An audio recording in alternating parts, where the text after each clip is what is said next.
আসসালামু আলাইকুম রহমতুল্লাহি ওবরকাতুহু।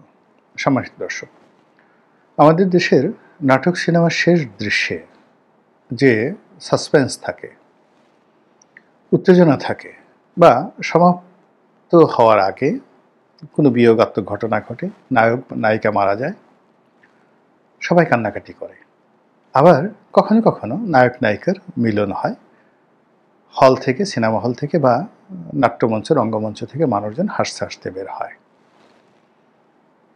তো আমাদের দেশে এই মুহূর্তে রাজনীতির যে ছলাকলা চলছে, রাজনীতির যে নাটক চলছে, রাজনীতির যে যুদ্ধ প্রতিযোগিতা চলছে, আপনি যেভাবেই নেন না কেন, আমরা একেবারে চূড়ান্ত পর্যায়ে পৌঁছে গিয়েছি। যদি সব কিছু ঠিকঠাক থাকে, একেবারে ইতিবাচক চিন্তা করুন, ফেব্রুয়ারি মাসে নির্বাচন হবে, ডিসেম্বর মাসে প্রথম সপ্তাহে বা দ্বিতীয় সপ্তাহে নির্বাচনের তফসিল ঘোষণা করা হবে এবং সকল রাজনৈতিক দল অংশগ্রহণ করবে, সবাই ভোট কেন্দ্রে যাবে।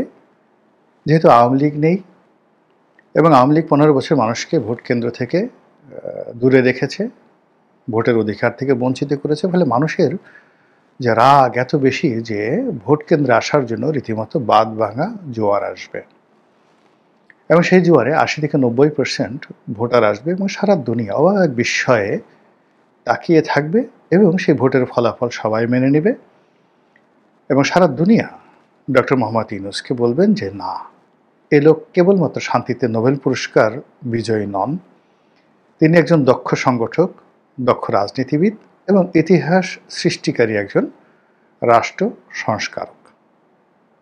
এটাকে আমরা ধরে নিই এক্সট্রিম পর্যায়ে সবচেয়ে ভালো খবর। এখন নেতিবাচক বিষয়গুলো আমরা কল্পনা করি।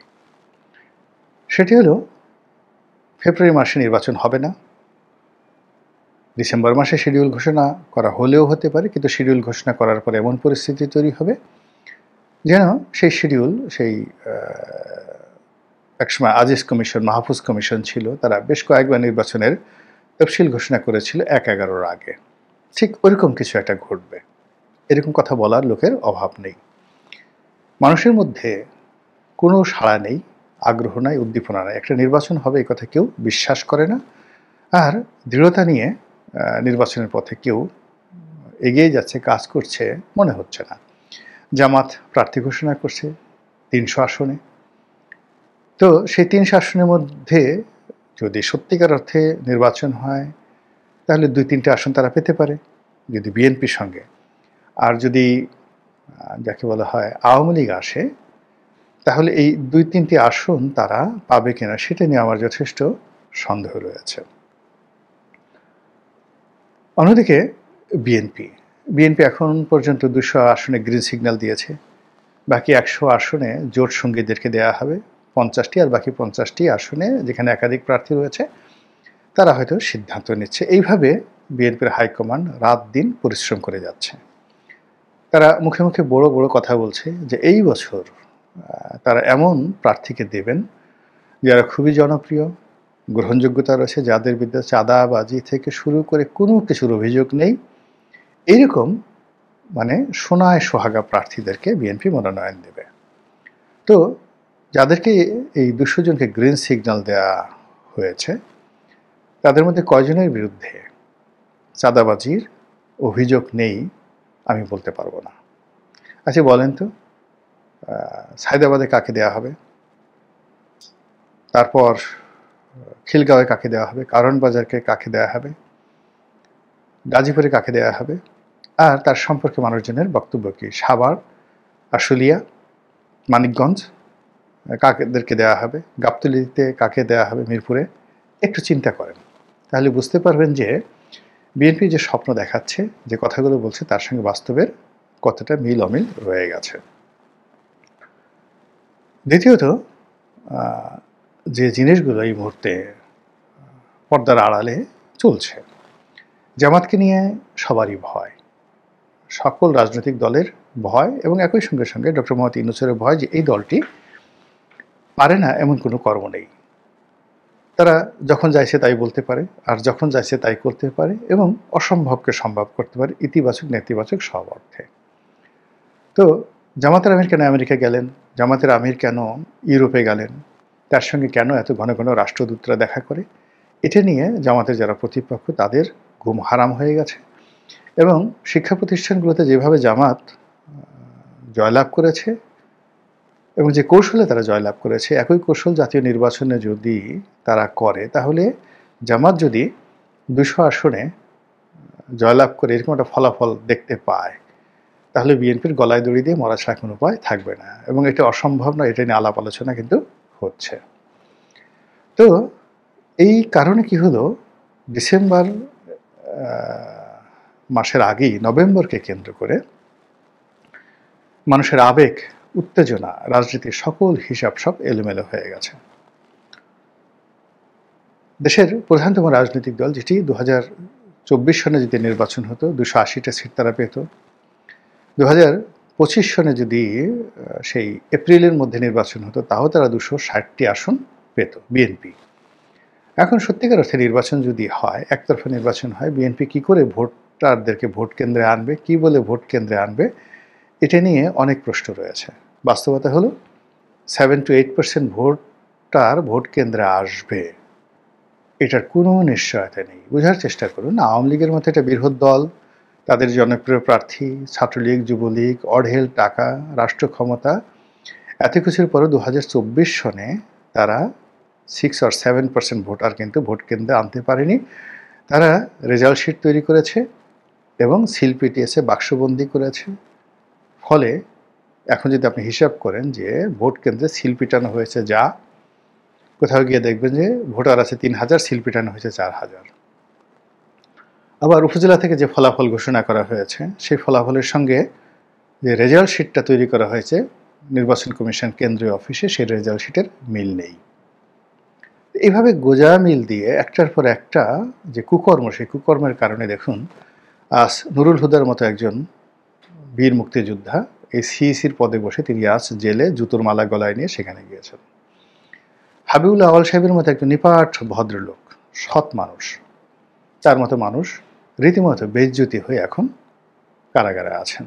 তো সেই দিক থেকে এখন নির্বাচন কমিশন, সেই নির্বাচন কমিশন বর্তমান যে যাকে বলে প্রেক্ষাপট, যেখানে সেনাবাহিনী সম্পর্কে মানুষের ভয় নেই, পুলিশ সম্পর্কে মানুষের ভয় নেই, ডিসিএসপিদেরকে মানুষ গণনায় ধরেন না, তো সেই যে মনোবৃত্তি আগামী সেই 90 দিনের মধ্যে বা 70 দিনের মধ্যে, 90 দিন না 60 দিনের মধ্যে, 2 মাসের মধ্যে এমন কি পরিবর্তন হবে যার ফলে মানুষ দলে দলে প্রশাসনের ভয়ে, নির্বাচনী কমিশনের ভয়ে একটা সিল পিটাবে না এবং সবাই ভোট কেন্দ্রে দিয়ে যাবে। এটা একটা অসম্ভব এবং অলীক কল্পনা।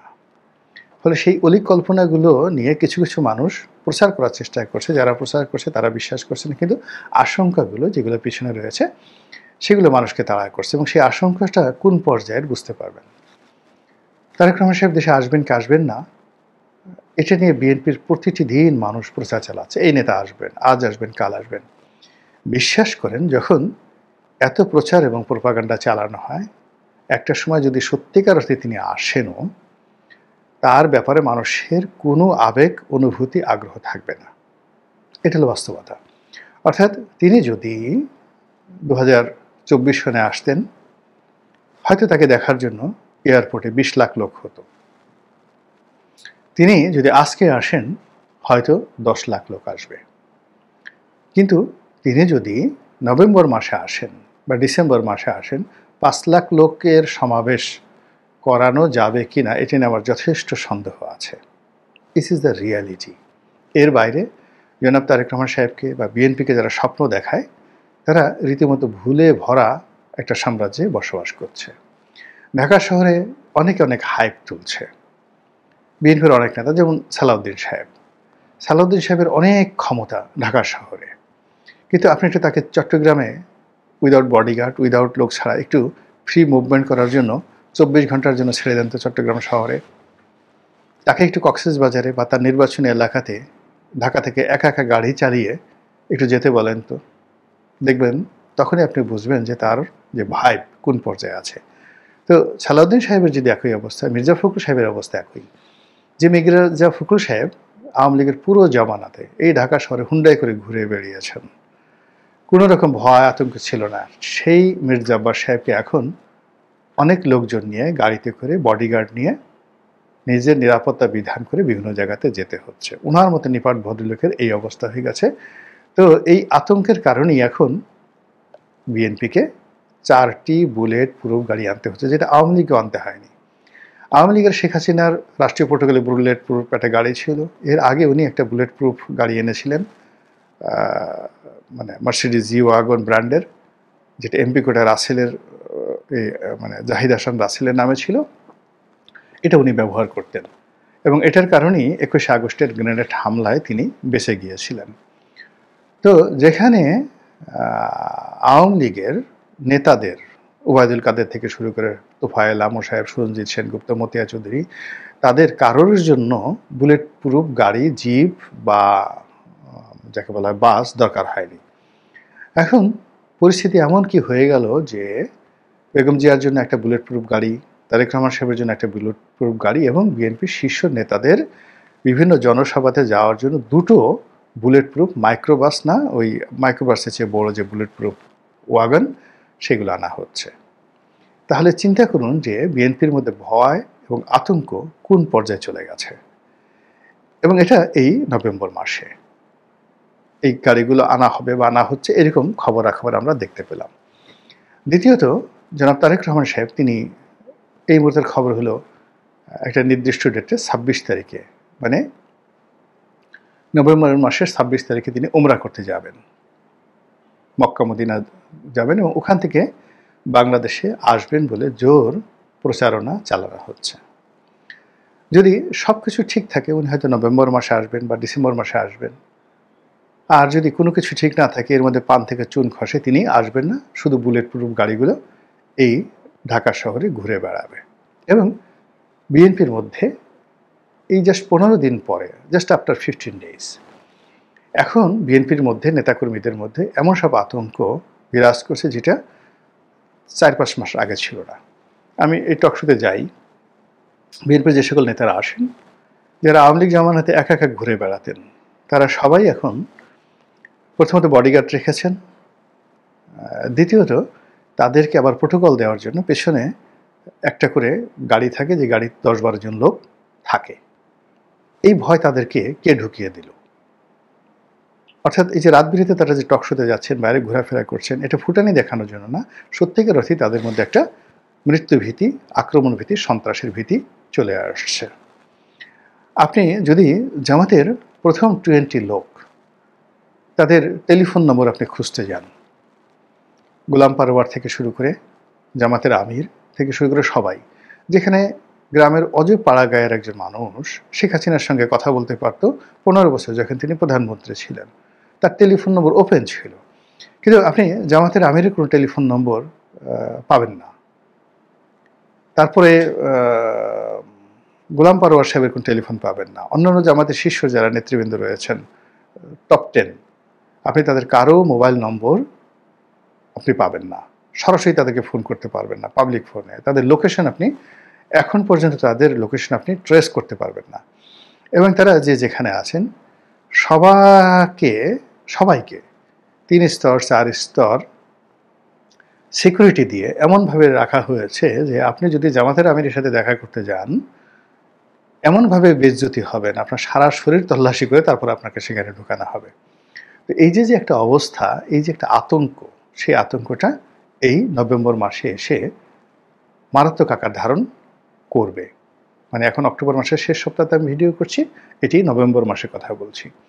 আর যখন ভয় থাকে মানুষের, তখন আর কোনো হিসাবপত্র থাকে না। ভয়ের সময় মানুষের, মানে যাকে বলা হয়, আপনাকে যখন আক্রমণ করা হয়, মেরে ফেলা হয়, বা আপনি যখন ফাঁসিতে উঠে যান, তখন একটা পর্যায়ে। কিন্তু ফাঁসিতে ওঠানোর আগে, বিচার চলাকালীন সময়ে, বিপদ আসার সময় মানুষের যে একটা ভয়, ঠিক ওইরকম একটা ভয় আমাদের এই রাজনৈতিক অঙ্গনে সবাইকে তাড়া করে ফিরছে।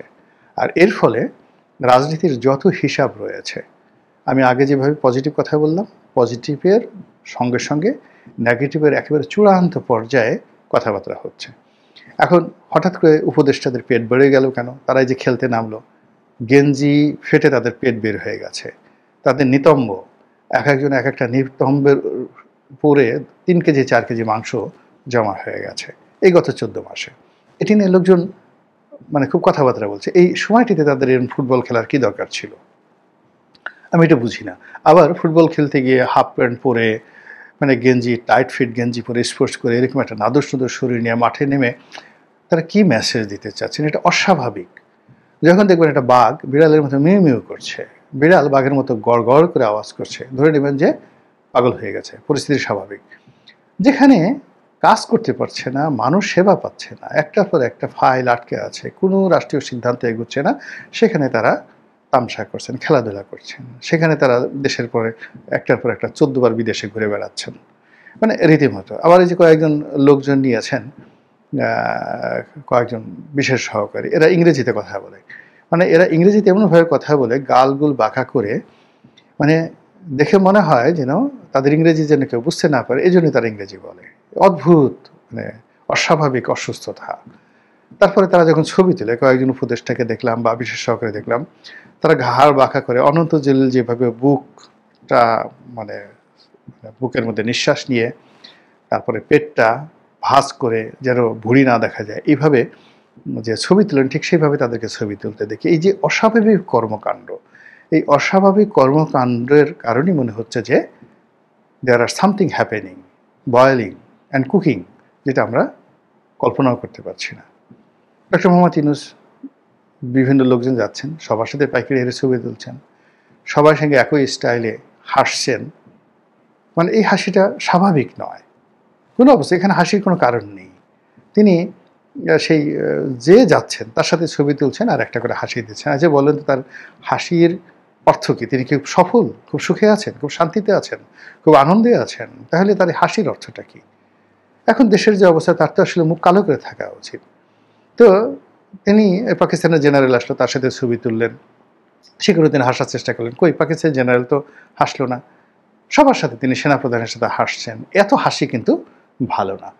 তো ফলে কি হলো, এই যে অস্বাভাবিক যা কিছু ঘটছে রাজনীতিতে, অর্থনীতিতে, সমাজে, সংসারে, প্রকৃতি এবং পরিবেশে, যার ফলে সকল হিসাবপত্র এলোমেলো হয়ে যাচ্ছে।